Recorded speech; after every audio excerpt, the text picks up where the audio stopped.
Judovski svet žaluje zaradi smrti nekdanjega nacionalnega direktorja Lige proti obrekovanju Abe Foxmana, ki je umrl v starosti 86 let. Foxman je preživel holokaust in je desetletja preživel v boju proti antisemitizmu in sovraštvu. Vodila je ADL od leta 1987 do 2015 in postala ena najvplivnejših judovskih osebnosti v ZDA in po vsem svetu. Rojena v današnji Belorusiji je Foxman preživela holokaust. Potem pa sta jo starša zaupala katoliški varuški, ki je med drugo svetovno vojno skrivala njeno judovsko identiteto.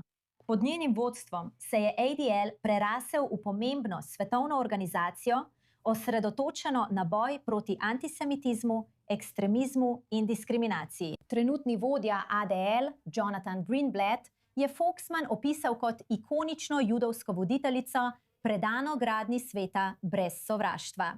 Medtem ga je izraelski predsednik Isaac Herzog pohvalil kot strastno cionistko, humanistko in prijateljico. Za več vpogleda in odzivov pozdravljamo rabina Marka Valca, ustanovitelja in direktorja Manhattan Jewish Experience ter avtorja knjige The Jewish Experience – Discovering the Soul of Jewish Thought and Practice, ki se nam iz New Yorka pridružuje v živo. Rabin, najlepša hvala za vaš čas. Pokloni se vrstijo za Abe Foxmana, enega najvplivnejših judovskih glasov na svetu. Kakšna velika izguba. Vaše misli o zapuščini, ki jo pušča za seboj.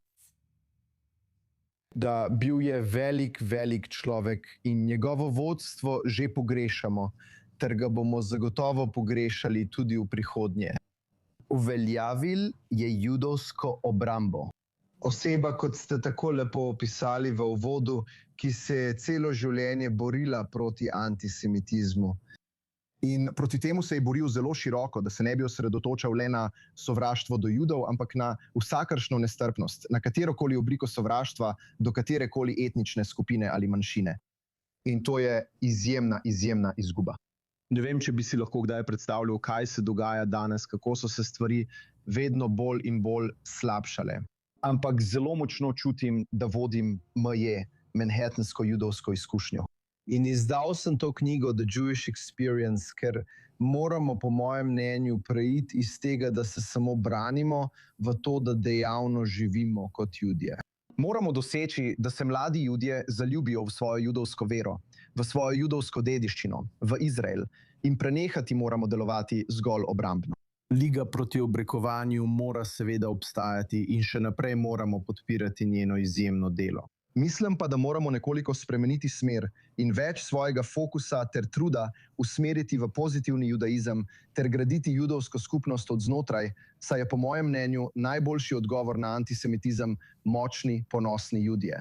Z veseljem bi videl, da bi del teh izjemnih sredstev, ki se namenjajo boju proti sovraštvu, namenili tudi temu, da se kot mladi, ponosni Judje v Ameriki ali kjerkoli že živimo, gradimo navznoter. To je trenutno izjemno pomembno sporočilo. Še posebej, ko pogledamo na izzive, s katerimi se soočamo. Kot preživel holokaust, je Abejeva osebna zgodba o preživetju resnično izjemna. Ko govorite z mladimi, o katerih trenutno govorite, kakšno je glavno sporočilo, če pogledate njegovo življenje? Sporočilo, ki ga je treba prenašati iz generacije v generacijo. Dur la dur, kot pravimo.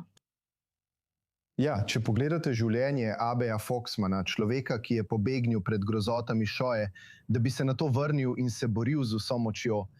In mislim, da mora naša generacija in mlajša generacija začutiti ta navdih, da se je judovsko ljudstvo uspelo pobrati po Šoji, po holokaustu. Poglejte, kaj je ta človek preživel in poglejte, kako je zgradil to cesarstvo, da bi odločno stal na strani Izraela in se boril proti nestrpnosti, sovraštvu in antisemitizmu.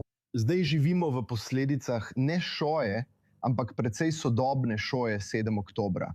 In moramo si vzeti zgled po Abeju Foxmanu. In tako kot je on vstal, otresel prah in ponosno stal za Izraelom, moramo storiti enako. Pokazati moramo s takšnimi osebnostmi, kot je Abe Foxman, da ni sile, ki bi lahko kdaj izbrisala Juda. Ni nobene oblike nestrpnosti ali sovraštva, ki bi nas lahko kdaj potolkla. Jud je močan, judovsko ljudstvo bo ostalo močno, kot pravimo. Am Izrael haj. O tem ni dvoma. Številni izzivi ostajajo, vendar se zgledujemo po junakih preteklosti, da navdihnemo prihodnje generacije. Tako pomembno je povsod po svetu. Abe Foxman, naj bo njegov spomin blagoslovljen. Najlepša hvala, rabin Mark Wilds. Cenimo, da ste bili z nami v oddaji. Najlepša hvala za vaš čas. Amen. Najlepša hvala.